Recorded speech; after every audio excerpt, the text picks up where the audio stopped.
Hi everyone, welcome back to my channel. In today's video, we will be making a delicious sponge cake recipe using self-rising flour, which is a requested video from one of my subscribers. Remember, for all the ingredients and measurements, it will be listed down below in the description box.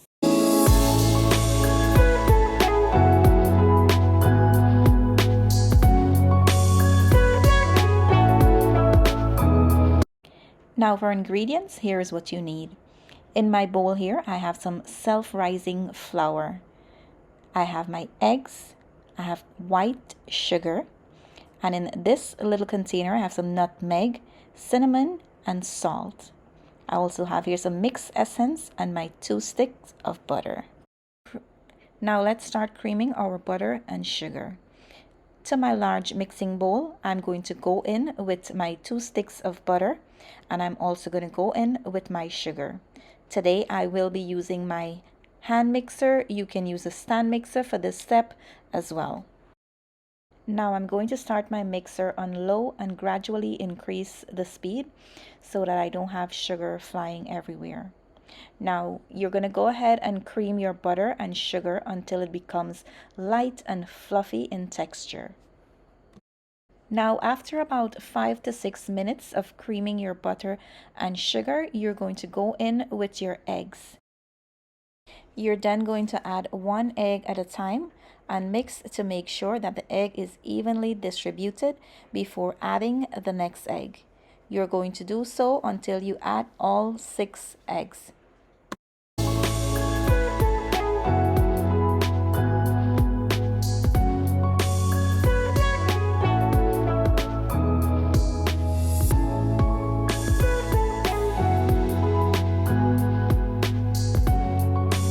Now after all your eggs are added, you're going to go in with your spices, followed by our essence. You're then going to mix to make sure everything is nicely distributed before we start adding in the flour.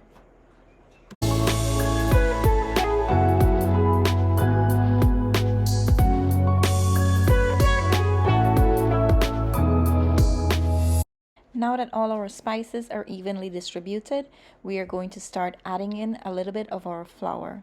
You're going to go in with about half of your flour, and we're going to mix to make sure that everything is evenly distributed. You want to mix until you don't see any more of the dry flour. Then you're going to add the second half of the flour and continue mixing. As you all know, we're using self-rising flour, so there is no need for baking powder. And this is a requested video from one of my subscriber. She asked me to do a sponge cake video for her using self-rising flour. So here it is. I do hope this video was of some help to you, miss. Now after adding in all my flour, I'm going to go in with my hand mixer, and I'm just going to mix it for about a minute to a minute and a half, just so that I break up any lumps of flour that is there that my spatula was not able to mix. Now after mixing for about a minute and a half, you want to make sure that the batter becomes nice and smooth in consistency. Try not to overmix the batter, otherwise you will activate the gluten, and once the gluten is activated, the cake will become dry and crumbly. Now after you're done mixing your batter, this is how it should be looking.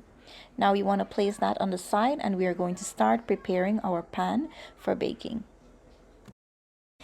Today I'm going to be using a 9-inch springform pan that I will be lining with a piece of parchment paper.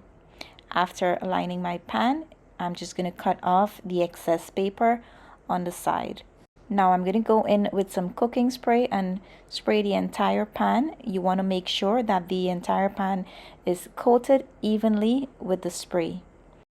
Now that that's evenly coated, I am going to go in with some flour. You're going to then rotate the pan to make sure that the entire bottom and the sides of the pan are coated evenly with the flour. Don't forget to remove the excess flour in the pan. Removing the excess flour will prevent the cake from burning. So now that we have our pan all prepared, it's time to add the batter to the pan. Now, because the cake was sitting on the counter, it's always nice to give it a stir before adding it to the pan. Now you're going to go in with your spatula and you're going to smooth the top of the cake out. After smoothing the top, you're just going to give it a gentle tap on your counter to remove any air pockets or bubbles that's trapped under the batter. Now I'm going to place my cake in the oven. My oven is preheated to 340 degrees. Now after baking for 55 minutes, the cake is finally done. Depending on your oven, yours may take a little bit longer or it may finish faster. To know when the cake is fully cooked, you are going to insert a skewer. Once the skewer comes out clean, you know that the cake is completely cooked. Now I'm going to allow my cake to cool down before we cut into it and show you guys how it's looking on the inside. So now that my cake has cooled down, we're going to remove it from the pan. Now here is a look at my cake after I remove it from the pan. The color is absolutely amazing. The smell is amazing. I just want you to see how it's looking on the bottom as well. It looks absolutely amazing. The color is super nice. Now let's cut into the cake and see how it's looking on the inside. Since this is the first time using self-rising flour to make sponge cake, I was very excited to see the end result of this cake. Now this is how the cake is looking on the inside. It's super soft and moist on the inside. Look at how spongy that is. Absolutely amazing. It looks so delicious. Now after using self-rising flour and was able to get this result, I can definitely see myself using self-rising flour on a regular basis to bake my cake.